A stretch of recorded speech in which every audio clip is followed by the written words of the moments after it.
Hi everyone, welcome back to my channel Chandini English teaching. ఈరోజు మన topic basic grammar.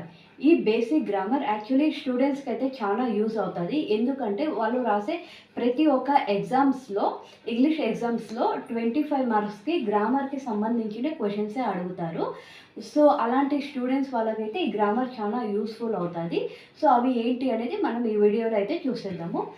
First of all మీకు grammar అంటే దాని definition అయితే తెలుసుకోవాలి. So grammar definition the the scientific study of language and the way we arrange words to make proper sentence. దీని అర్థం study of language అంటే భాష. ఓకే, ఒక భాష గురించి మనం ఏదైతే చాలా డీప్గా నేర్చుకుంటామో దాన్ని స్టడీ ఆఫ్ లాంగ్వేజ్ అంటారు, దాన్ని గ్రామర్ అని అంటారు. And the way we arrange words to make proper sentence. Words అంటే పదాలు. ఆ పదాలని ఒక వాక్యంగా మనం ఫామ్ చేస్తే అది సెంటెన్స్ అవుతుంది. దాన్ని గ్రామర్ అని కూడా అంటారు. ఈ గ్రామర్లో మనకి మెయిన్గా వచ్చేది ఆల్ఫాబెట్స్. ఆల్ఫాబెట్ అంటే 26 letters is called alphabets. Alphabet అంటే 26 letters is called alphabets. Okay, ఈ 26 లెటర్స్లో ఆల్రెడీ 2 టైప్స్ ఉంటాయి. ఒకటి small letters and big letters, A B C D. ఈ A B C D, small letter, big letters ఇది అందరికీ తెలుసు కాబట్టి నేను దాని గురించి అయితే పెద్దగా ఏమీ చెప్పను, డైరెక్ట్ పాయింట్కి అయితే వస్తాను. ఈ ఆల్ఫాబెట్స్లో capital letters and small letters అనేది కాకుండా ఓవెల్స్ అండ్ కాన్సోనెంట్స్ అని 2 పార్ట్స్గా డివైడ్ చేశారు. ఓకే, ఈ vowels, OVWELS, vowels and consonants.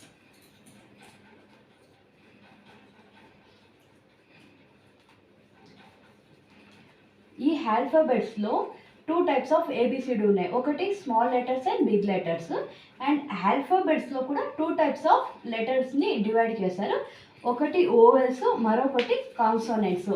Vowels కిందట వచ్చే letters A, E, I, O, U. And consonants కింద వచ్చే లెటర్స్ అయితే ఇవే.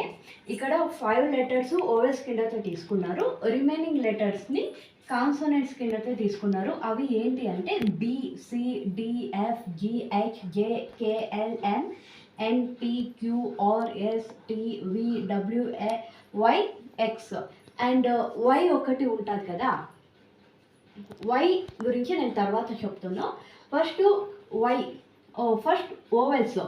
ఓవెల్స్లో ఏ, ఈ, ఐ, ఓ, యు ఈ 5 లెటర్స్ని ఎందుకు డివైడ్ చేశారంటే ఈ 5 లెటర్స్ని మనము పలికేటప్పుడు అది మౌత్ హెల్ప్ కానీ టీత్ హెల్ప్ కానీ ఎలాంటి హెల్ప్ తీసుకోకుండా జస్ట్ మన నాలుక అంటే టంగ్ సపోర్ట్నిక మాత్రమే ఈ letters పలుకుతాయి.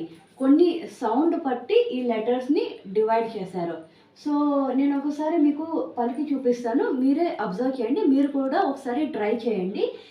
A, E, I, O, you. ఇక్కడ జస్ట్ నాలుక మాత్రమే పలికింది, లిప్స్ అండ్ మౌత్ అస్సలు టచ్ కాలేదు. సో దానికోసమే ఈ ఏ, ఈ, ఐ, ఓ, యు అని ఈ లెటర్స్ని ఓవెల్స్ కింద డివైడ్ చేశారు. బట్ వై అని ఒక లెటర్ ఉంది కదా, వై. ఈ వైని సందర్భం బట్టి ఓవెల్స్ అని కూడా పలుకుతారు అండ్ సిచ్యువేషన్ బట్టి కాన్సోనెంట్స్ అని కూడా పలుకుతారు. సో వైని మనం సెమీ ఆర్ స్పెషల్ ఓవెల్ అని అంటారు. Special vowel. ఈ వైని సెమీ ఓవెల్ లేదా స్పెషల్ ఓవెల్ అని ఎందుకు అంటారంటే ఈ వైని ఇంకా స్టార్ట్ అయ్యే వర్డ్స్ సందర్భం బట్టి అది ఓవెల్స్గా కూడా చేంజ్ అవుతుంది లేదా కాన్సోనెంట్స్ కిందైనా చేంజ్ అవుతుంది. సో దానికోసం ఈ వైని సెమీ ఆర్ స్పెషల్ ఓవెల్ అని డివైడ్ చేశారు. And coming to the consonants.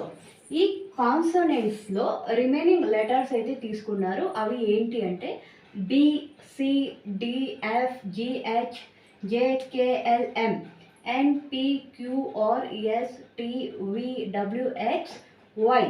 ఈ లెటర్స్ని కాన్సనెంట్స్ కిందట ఎందుకు తీసుకున్నారంటే ఇక్కడ ఉండే ప్రతి ఒక్క లెటర్స్ మన ఓల్డ్ మౌత్ సపోర్ట్ తీసుకొని పలుకుతాయి ఆ సౌండ్స్ అనేటివి. సో టంగ్ అంటే నాలుక, లిప్స్, టీత్, అలాగే హెయిరింగ్ చేసుకొని ఈ లెటర్స్ అయితే పలుకుతాయి. సో దానికోసమే ఇవి కాన్సోనెంట్స్ కిందట వచ్చాయి. ఓవెల్స్లో అయితే జస్ట్ మన నాలుక మాత్రమే పలుకుతాయి ఈ లెటర్స్కి, కానీ ఇక్కడ ఉండే లెటర్స్ ఓల్ మన మౌత్ సపోర్ట్ మొత్తం తీసుకొనే పలుకుతాయి. ఫర్ ఎగ్జాంపుల్ ఇక్కడ నేను పి పి అన్నప్పుడు లిప్స్ పలికినాయి. అలాగే ఆర్ అన్నప్పుడు నాలుక పలికింది. అప్పుడు మనం ఏదైనా మాట్లాడేటప్పుడు ఎయిర్ ఇన్ చేసుకుంటానే మాట్లాడుతాం కదా. ఇక్కడ కూడా అంటే ఈ లెటర్స్ని పలికేటప్పుడు కొన్ని లెటర్స్ హెయిర్ అవుట్ చేసుకుంటూ మాట్లాడుతాయి, కొన్ని లెటర్స్ హెయిర్ ఇన్ తీసుకొని కూడా పలుకుతాయి. సో దానికోసమే ఇవన్నీ కాన్సోనెంట్స్ కిందట వచ్చాయి. సో నేను మీకు ఇక్కడ ఈ వై చెప్పాను కదా, సెమీ ఆర్ స్పెషల్ ఓవెల్. ఇది వై ఎందుకు ఓవెల్స్ కిందట కాన్సోనెంట్స్ కిందట చేంజ్ అవుతా ఉంటుంది అనేసి నేను కొన్ని ఎగ్జాంపుల్స్ అయితే ఇస్తాను, చూడండి. Why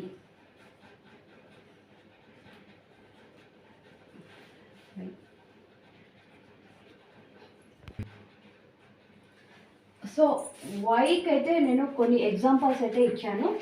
fry, try, my. ఇక్కడ వైని మీరు గమనిస్తే ఫ్రై అన్నప్పుడు ఈ వై మనకి సౌండ్ ఎలా పలుకుతుందంటే ఐ అన్నట్లుగా పలుకుతుంది. ట్రై అన్నప్పుడు కూడా లాస్ట్ సౌండ్ మనకి ఇక్కడ వై ఉన్నప్పుడు ఐ అని పలుకుతుంది. మై అన్నప్పుడు కూడా ఇక్కడ వై ఉంది, కానీ ఐ అనే సౌండే మనకి పలుకుతుంది. సో ఐ అంటే ఏది? ఓవెల్. సో ఇక్కడ వై మనకి వై లాగా పలకలేదు, ఐ లాగా వస్తుంది సౌండ్. సో దానికోసమే ఈ వైని ఇప్పుడు ఈ వర్డ్స్లో అయితే వై మనకి ఓవెల్స్గా చేంజ్ అయింది. అలాగే వై కాన్సోనెంట్స్గా ఎలా చేంజ్ అవుతుందంటే వై ఇంకనే స్టార్ట్ అయ్యే words. Example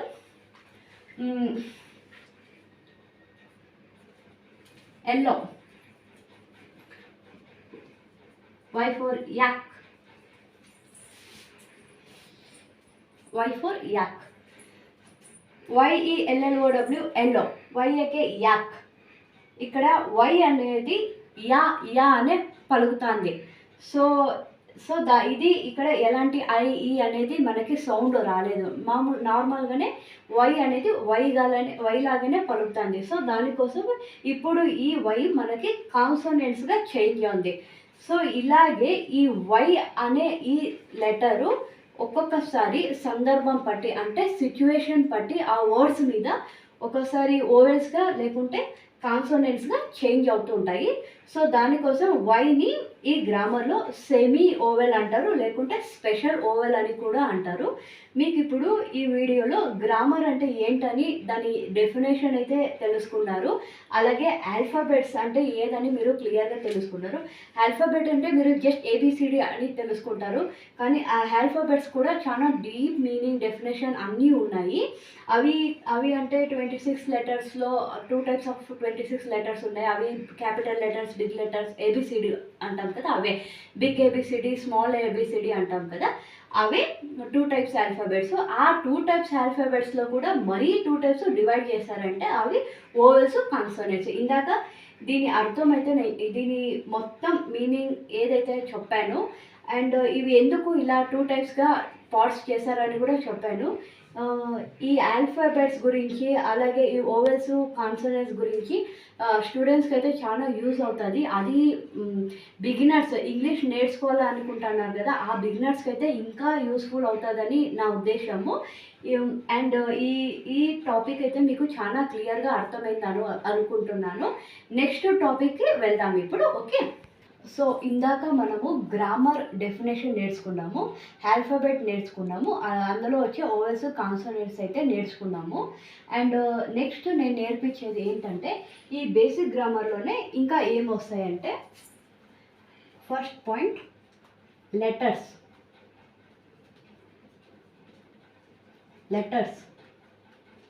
and words.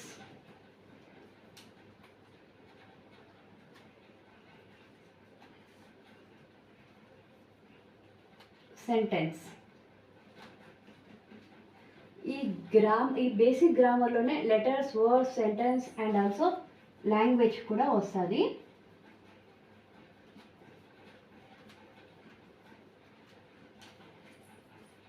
Letters exact meaning the sound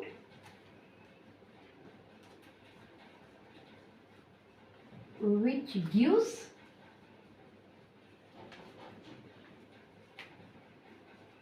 full meaning. It is called letters. అంటే the sound which gives full meaning it is called letters. Sound అంటే ఆల్ఫాబెట్స్లో వస్తాయి కదా, ABCDEF A to Z. అవి మనము పలికేటప్పుడు sounds అంటే దాన్ని మనం letters అని అంటారు. సో దీనికి డెఫినేషన్ అయితే the sound which gives full meaning it is called letters. Okay. And words అంటే తెలుగులో పదము, కానీ దీనికి definition A group of letters which gives full meaning. It is called words.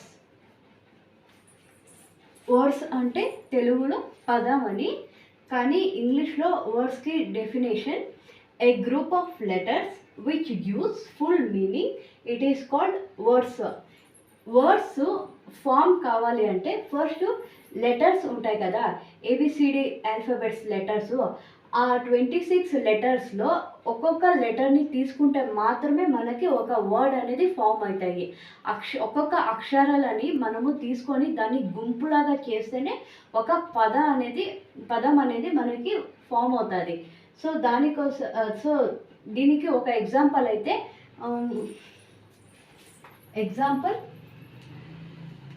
Tree, TREE tree, TREE ఇవి letters.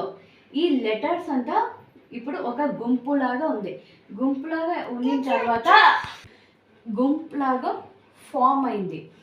So ఈ letters అన్నీ ఒక గుంపులాగా form అయిన తర్వాత మనకి ఇక్కడ ఒక వర్డ్ అనేది వచ్చింది. ఈ వర్డ్ ట్రీ. ఇలాంటి వర్డ్స్ చాలా ఉన్నాయి, కానీ ఎగ్జాంపుల్కి నేను ట్రీ అనే వర్డ్ తీసుకున్నాను. అంటే అక్షరాలన్నీ ఒక గుంపులాగా కూడితే ఒక పదం అనేది మనకి ఫామ్ అవుతాయి కదా, దానిని వర్డ్స్ అని అంటారు. దీనికి definition a group of letter which gives full meaning it is called words. Example tree, man, mango, monkey ఇలాంటివి చాలా వస్తాయి. And coming to the sentence definition a group of words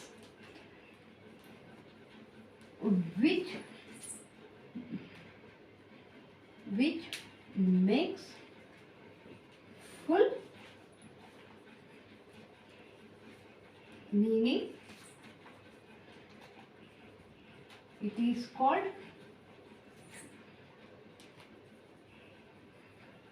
sentence.